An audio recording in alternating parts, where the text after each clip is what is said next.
Boxing day ടെസ്റ്റിലെ Indian താരങ്ങളുടെ മോശം പ്രകടനത്തെ വിമർശിച്ച് സഞ്ജയ് മഞ്ജരേക്കർ.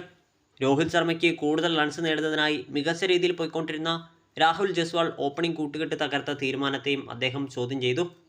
വ്യക്തിപരമായ കാരണങ്ങളാൽ ആദ്യ മത്സരം കളിക്കാൻ സാധിക്കാതെ പോയ രോഹിത് അഡ്ലേഡ് ടെസ്റ്റിൽ ഇന്ത്യൻ ടീമിൻ്റെ ഭാഗമായിരുന്നു. പെർത്തിൽ മികച്ച രീതിയിലുള്ള പ്രകടനം കാഴ്ചവെച്ച ഓപ്പണിങ്ങിനെ മാറ്റാതെ അദ്ദേഹം 6-ാം നമ്പറിലാണ് പിന്നീട് മത്സരത്തിലെത്തിയത്. എന്നാൽ ആ മത്സരത്തിൽ താരം അമ്പേ പരാജയമായിരുന്നു. അഡ്ലേഡിൽ 2 ഇന്നിംഗ്സിൽ നിന്നുമായി 9 റൺസാണ് രോഹിത് സ്വന്തമാക്കിയതെങ്കിൽ ഗാബയിലെ സ്ഥിതിയും വലിയ വ്യത്യാസമൊന്നും ഉണ്ടായിരുന്നില്ല.